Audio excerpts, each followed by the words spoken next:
Donc, pour Page Jaune. Oui. D'abord, nous voulions remercier en fait votre commission d'enquête de nous avoir invités parce que cela salue trois choses. À la fois une transformation majeure récente de notre groupe vers la sphère digitale, parce que historiquement nous étions un média papier classique. Donc ça c'est une première chose. La deuxième chose, c'est que nous sommes un groupe qui est au cœur de la donnée. Nous manipulons énormément de données, j'y reviendrai tout de suite, et donc les problématiques que vous soulevez, que vous étudiez, nous les partageons. Et enfin, troisièmement, parce que tout ce qui est protection, fiabilité des données et le corollaire neutralité du net sont des thématiques sur lesquelles nous travaillons beaucoup et nous comptons encore beaucoup travailler avec les pouvoirs publics dans les mois à venir. Alors, juste pour illustrer ces trois points, la transformation numérique du groupe. Aujourd'hui, ce groupe est un groupe qui a trois métiers, un métier d'édition de contenu, un métier de régie numérique et un métier de média numérique. Et ces activités numériques représentent plus de la moitié du chiffre d'affaires du groupe, 60% en 2012. Deuxièmement, nous sommes un groupe au cœur de la data. Ça veut dire quoi? Ça veut dire que nous gérons, nous collectons, nous enrichissons tous les ans 4 millions de données professionnelles sur des entreprises, des TPE, des PME et des grands groupes, 20 millions de données et d'adresses concernant les particuliers. Ça veut dire aussi que nous distribuons tous les ans plus de 40 millions d'annuaires papier, les pages jaunes et les pages blanches que vous connaissez. Ça signifie aussi que nous avons besoin d'avoir des processus extrêmement fiables pour garder la confiance des internautes. Et en effet, cette confiance, pour nous, elle est clé, puisque nous sommes un groupe dont le business model est basé sur l'audience. Et l'audience des internautes, nous n'en avons que parce qu'ils ont confiance en nous. Pour vous donner un dernier chiffre sur les audiences, plus de 2 milliards de visiteurs sont venus sur l'ensemble des sites numériques du groupe Page Jaune, évidemment pagejaune.fr, le navire amiral, mais aussi Mappy, 123 People, que vous connaissez aussi.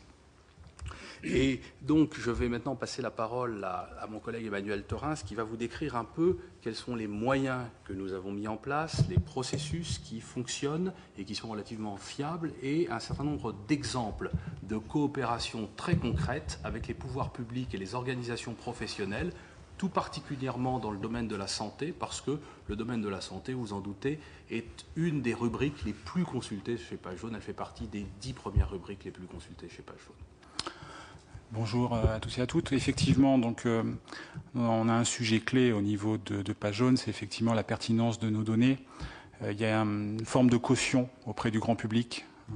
Un médecin, dans la rubrique médecin, les gens ne se posent pas trop de questions, c'est Page Jaune, c'est fiable. Et effectivement, on est confronté à alors peut-être des mouvements sectaires, mais parfois des charlatans qui essaient de se faire passer pour tels. Donc on a déjà un principe de base, c'est de dire tout professionnel a le droit d'être présent. On ne fait pas de...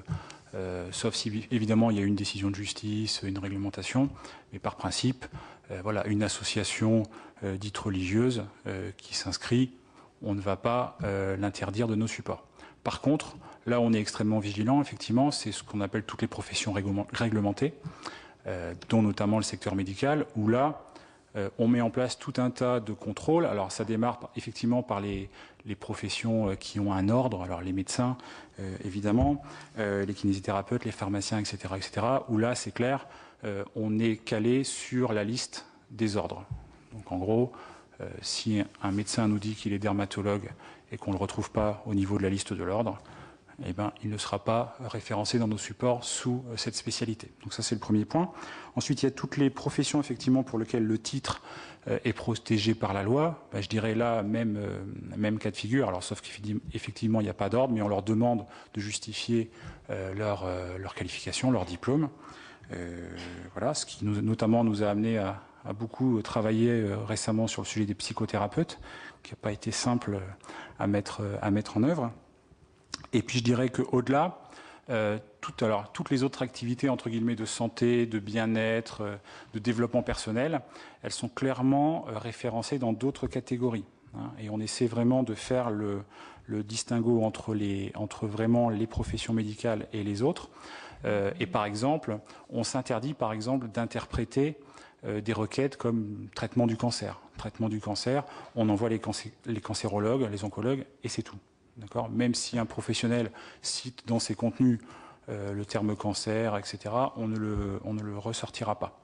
Donc ça, c'est un point très très important. Massage, par exemple, le terme massage également, il est réservé aujourd'hui aux kinésithérapeutes et on n'envoie que les kinésithérapeutes à la requête massage. Donc il y a cette volonté effectivement voilà, de fiabilité et de pertinence de nos supports. L'autre point également, on s'est refusé pour l'instant à aller dans le dépôt d'avis sur les professionnels de santé. On le fait sur les plombiers, sur les restaurants, sur les hôtels. On ne le fait pas sur les professions médicales pour éviter justement tout type de dérive. Et de la même manière, il n'y a pas de contenu de type forum aujourd'hui sur nos supports. On a par ailleurs, Christophe l'évoquait, un modèle publicitaire, puisque l'accès à nos supports, il se fait de deux manières, soit gratuitement par un référencement gratuit, soit effectivement par un plan de parution. Pour ce sujet-là, donc pour la publicité, grosso modo, les mêmes règles s'appliquent. Si un ostéopathe souhaite prendre un plan de parution, eh bien, tout dépendra effectivement de son code de déontologie, s'il y en a un. Les médecins, il y a des règles très précises, donc on applique de manière très stricte les codes de déontologie quand ils existent. Et bien évidemment, si un psychothérapeute souhaite être référencé sous la rubrique psychothérapeute, eh bien, on lui demandera de la même manière son diplôme. Le point également important, c'est qu'on a la volonté de vérifier les contenus, puisque effectivement, nous fabriquons des sites internet. Nous avons plus de 100 000 sites aujourd'hui fabriqués par Page Jaune. Et donc, c'est également valable pour les contenus plus classiques. On se prémunit toujours, bien évidemment, des règles relatives aux bonnes mœurs, etc., etc. Et de la même manière, on essaie donc qu'il n'y ait aucune référence à une compétence dans des domaines nécessitant une expertise. Alors, c'est valable pour le domaine du droit, mais c'est surtout valable pour le domaine de la santé. On a comme ça quelques professions que l'on surveille comme le lait sur le feu, je dirais. C'est tout ce qui est magnétiseur, sciences occultes, etc. Où parfois il y a la tentation d'expliquer que on va guérir toutes les maladies et qu'il suffit d'une consultation. Donc ça, effectivement, on fait vraiment nos commerciaux ont des consignes très strictes. Il y a des contrôles avant la mise en parution. Et donc, alors ce qui ne veut pas dire que vous ne puissiez pas trouver parfois malheureusement quelques cas, mais si c'est le cas, toute réclamation est traitée dans les meilleurs délais et disparaît de nos supports immédiatement. Là où on a une petite difficulté, c'est sur des liens vers des sites externes. Quand le contenu est explicite dès la première page, contenu homophobe, antisémite, etc., etc. Bon, c'est assez facile à repérer. Sur des sites de type développement personnel, c'est beaucoup plus compliqué pour des collaborateurs de détecter que le contenu est potentiellement risqué. Voilà, donc pour conclure, je dirais que, comme le disait Christophe, on accorde la plus grande importance à la fiabilité de nos contenus, parce que quelque part, être dans Page Jaune, c'est pour le grand public une vraie caution, donc on doit mériter cette confiance. Donc on met effectivement de nombreux moyens en œuvre, mais qui nous semblent absolument indispensables pour ça. Donc on ne va pas vous garantir qu'on soit totalement infaillible. Je pense qu'on a tous, parfois, on est confronté à des failles et on les corrige au plus vite. Mais en tout cas, bon, aujourd'hui, on considère qu'on n'est pas, attaqué et réellement en difficulté par rapport à ce type de pratiques. Maintenant, ça ne veut pas dire qu'elles n'existent pas. Je pense que ce qu'on peut se dire là, c'est qu'on a mis les moyens effectivement pour s'en prémunir. Maintenant, il faut rester vigilant. Après, encore une fois, le point important pour nous, et Christophe le disait, on est souvent confronté à des groupes de pression, à des professionnels qui font pression sur nous quelque part pour faire la loi quelque part, en nous expliquant que cette catégorie-là, c'est pas bon, il faut pas les mettre, etc. Nous, on reste vraiment sur l'application de la loi, des textes. On a eu quelques échanges, par exemple récemment sur la psychothérapie, qui ont été ça a été vraiment très compliqué, franchement. Donc c'est vrai qu'on attend, on est totalement à la disposition du législateur pour aller dans le sens effectivement d'une meilleure information du grand public. Maintenant, c'est vrai qu'on a aussi besoin d'avoir des règles extrêmement claires pour pouvoir appliquer ça sereinement et sans interprétation possible. Voilà. Merci. Et pour compléter, pour vous donner une illustration extrêmement concrète de l'exemple que citait Emmanuel, sur les psychothérapeutes, la solution qui a été trouvée avec les pouvoirs publics, l'administration du ministère de la Santé et le cabinet du ministre de la Santé de l'époque, ça a été de créer 2 rubriques.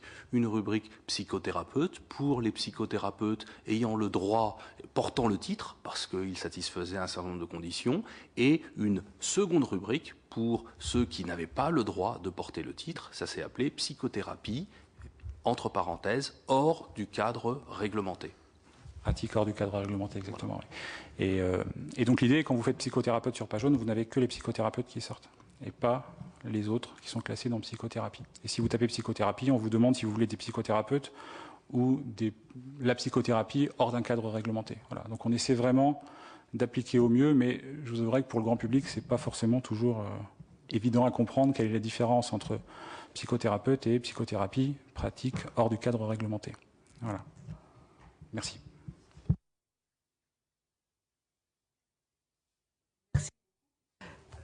Donc